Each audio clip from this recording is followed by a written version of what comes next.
If your end goal is to be effective against a threat, just find the gun that works, right? Woo! Hello and welcome back to Citizen Pew. Today I'm at the range, and in this video I want to talk about ergonomics, right? I did a video recently on finger placement in a firearm, and I got a number of comments, and anyhow, one of those comments, or a couple of comments, were related to ergonomics and specifically pointing out Glocks. So I figured, you know what, let's do a video on ergonomics and get some of this information out there, because there's a lot of people who thought they weren't that great of a shot, and it ended up being more ergonomics than really the firearm or themselves. Now, that's not always the case. Sometimes it is the person, but sometimes it's the firearm, and that firearm isn't compatible with the person's hands, right? So to, I guess, demonstrate this the best way I could think of, I went with Glock and various Glocks to demonstrate it. Now, there's a lot of people, let's see here, I'll grab the 17. This is a Glock 17. There's a lot of people who like Glocks, and there's nothing wrong with that. But there's also a lot of people who don't like Glocks. And some of that has to do with the ergonomics of a Glock and making it, you know, some people say it just is a brick. It is, but it is a very reliable firearm. You got to give it that. But there is some criticism of Glock that they haven't really evolved much since their initial concept. You know, aside from minimal tweaks here and there, which is a fair criticism. So, anyhow, I brought this Glock 17, this Glock 48, and a Glock 20 to compare the ergonomics between just the various Glocks and how they could affect you. And then I also brought this SAR 9, which I picked up at a super deal on Palmetto State. I don't even know if you can get it anymore, but they were going to Optics Cut, and this thing was like $2.99. I had to buy it. But anyhow, ergonomically, this is one of my favorite firearms that I've picked up at just a budget price. It just feels really good in the hand. So let's talk about some of these differences between the Glocks. Now, if you look at the Glock 17 and the Glock 48, they look almost identical. Now, this is a Gen 4 17, which has the ridges for the finger. This 48 does not have the ridges. Some people prefer that, some people don't. But either way, if you look at these firearms, one is very much thinner than the other. So basically, the 48 is a downsized version of the 17. They're both 9mm. The 48 is traditionally a single stack, whereas the 17 is a double stack. So there is a smaller version of the 48, the 43, and there's a smaller version of the 17, the 19. So there you go. Now, I brought my little caliper here so that we can notice the difference.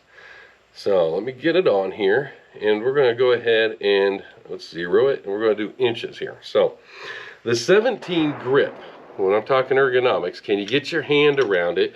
Can you get your fingers on the grip well? And can you access the trigger, you know, in a successful manner to get a good shoot, right? To get good ergonomics. So let's do this here real quick. We're going to do the thickness of this grip. All right. And come on. Right there. It is 1.187 inches. So when we compare that now to the 48, look at that. We already have a, yeah, the 48 here is a 1.011 inches. So if you have smaller hands, a smaller firearm may be what you need to be able to ergonomically manage that firearm in a successful manner. Get your finger in the proper trigger placement for you to get a good shot off, right? And so, like I said, I've known people who've complained about the Glock 17, but then they try the 48, and they're not too bad with it. So now, let's look at the Glock 20. This guy is a 10mm, right? So the 17 and the 48 are both 9s. This is 10mm, and to be 10mm, of course, it's got to be a little bit beefier, a little bit bulkier. So, let's look at the thickness of that.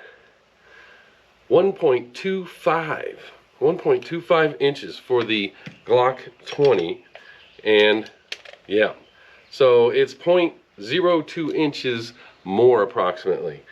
So is that a big difference between the 17 and the 20? Well, I can tell you this. When I first bought this 20 and started shooting it, my 17, as far as Glocks go, my 17 was kind of my go-to Glock. I noticed a considerable amount of difference just in that extra thickness of the grip.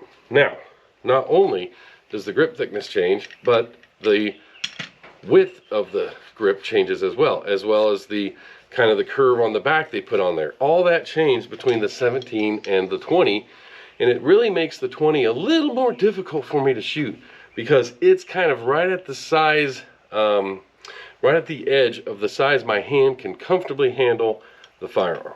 So I do have some success with the 20. I like it a lot because I like the 10mm round, but this overall size and everything for my hand, which I would consider to be a large hand, it's not extra large. I usually wear extra large gloves just because I like a little more roomy, but I can fit into large gloves. So, but if you have an extra large hand, the Glock 20 may be perfect for you. But something like this, it may be kind of towards the lower end of your hand size, and then something like the 48 would be like extremely small for your extra large hands. Now, small hands, the other way around. So that's my thoughts. Now, let's look at this SAR 9 compared with the Glock 17. Boom. They're both iron sights. They're comparably about the same size. Let me get them both here, side by side. There we go.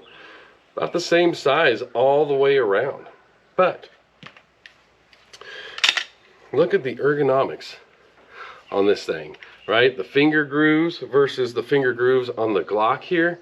They're smoother, they're curvier, they're just, yeah. And then the back straps, you can put different ones on here, which the Glock you can too, but I don't think they go on as well. They're not as embedded into it. So this SAR 9, man, I tell you what, when I got this in my hands after I ordered it, I was like, man, it's a nice gun.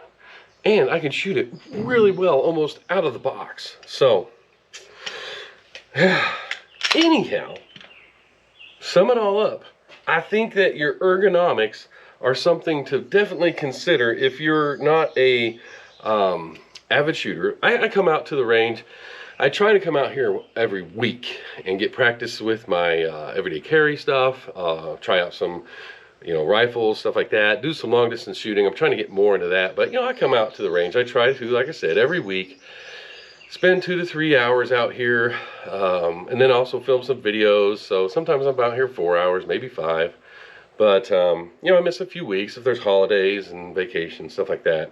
But if you're not somebody who shoots a lot, maybe you go to the indoor range once a month or something like that, and you're just not seeing yourself shoot the way you want to, and you're trying and you're practicing, it could be ergonomics. I'm not saying it's the end-all be-all of being a good shooter. There is a lot of technique in shooting a pistol, and so between your stance, your grip, everything, all that matters. But if you feel confident that you have nailed down that for the most part, you might look at ergonomics. You might look at ergonomics, because I've known many people who've told me, I thought I shot horrible, and then I shot a different gun than I was practicing with, and it was the gun.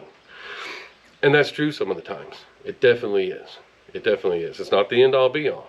But there is an argument to be made that if you are not performing at the level you want at the range when you practice, it could be the firearms ergonomics not working with your hand.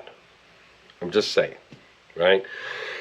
And I'm sure I'll get a lot of comments, regarding Glocks, regarding ergonomics and stuff like that, gun recommendations, you name it, in the video, and that's fine. That's fine, because in the end, the firearm that you use is going to be unique to you. It's going to be the one that makes you successful in defending yourself against a threat, right? Take all the advice you want from everybody. In the end, it comes down to what is working with you to be the best at the target, right? That's what it comes down to. So for me, like I said, I like the Glocks. I'm not like a super big Glock fan, but I do get 2 Glocks a year at Blue Label prices because of being a veteran. So I buy 2 Glocks a year. So I have a number of Glocks.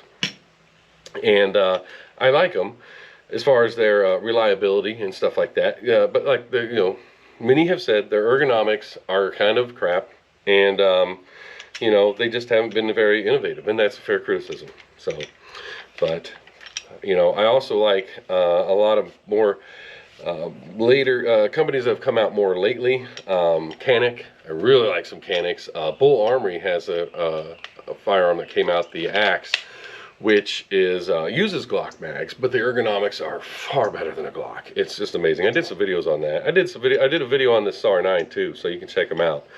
But as far as like a budget buy, this thing was, like I said, $299 on PSA. And I said, I can't pass that up. And so I bought it. And man, the ergonomics for this thing are just awesome. Just awesome. So I guess, long story short, what's my message in this video? It's, you know what?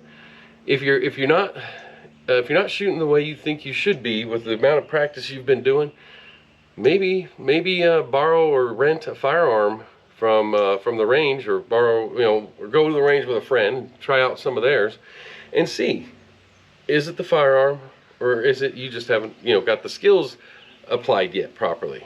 But like I said, I've known people that have said they thought they were bad shooters and then they got rid of their Glock. So, and that's probably a fair statement more often than not. I'm just saying, in my opinion. So anyhow, that's my video. Like I said, I did a video on finger placement just because there was people posting it on Twitter or X, getting into a debate about it. And then I got so many comments. I said, man, we need to do a video on ergonomics. So like I said, fill it with fill the comment section with comments, help other shooters out. Like I said, is ergonomics the end all be all? No, there are people who can pick up any firearm out there and start hitting targets, but those people shoot a lot and they have familiarity with a variety of firearms, so they know how to compensate a little bit. I know many people who out of the box, Glocks aren't for them. They're not for them. So, but as I said, as people get more familiar and more practice in, I think eventually you can compensate for some bad ergonomics. But why? If your end goal is to be effective against a threat, just find the gun that works for you, right? Not everybody needs to be a firearm enthusiast that just has a armada of firearms. I enjoy it. I enjoy coming out here and doing the videos. I enjoy the comments. I try to, answer as many questions as I can. I enjoy the interactions, and a lot of the viewers, you guys give me a lot of good suggestions for what to do in the future. But I'm an enthusiast. I buy and sell, and I have a lot, and I don't mind. I like doing the videos and presenting that information. So I'm not going to claim I'm an expert on anything.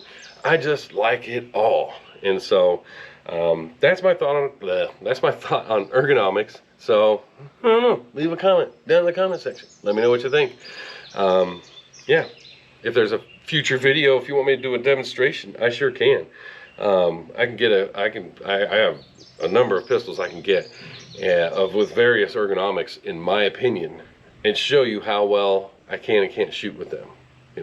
Maybe a future video. Let me know. Put a comment down in the comment section. I appreciate you watching the video. If you've made it this far, thank you. Don't forget, you can check out, I have another channel, Sis Puke Garage. It's just basically my do-it-yourself channel. I have a shop now and a project truck, and I had all the camera stuff and all the editing software, so I was like, you know what, let's just do another channel. Why not? So I did. I'm still trying to learn how to film that kind of genre stuff, so the videos might be kind of B-rated for now, but I'm working on it. So anyhow, that's all I have for you. Thank you for watching the video. Give the video a thumbs up if you liked it. Subscribe to the channel if you're not. I'd appreciate it. And yeah, y'all have a good day.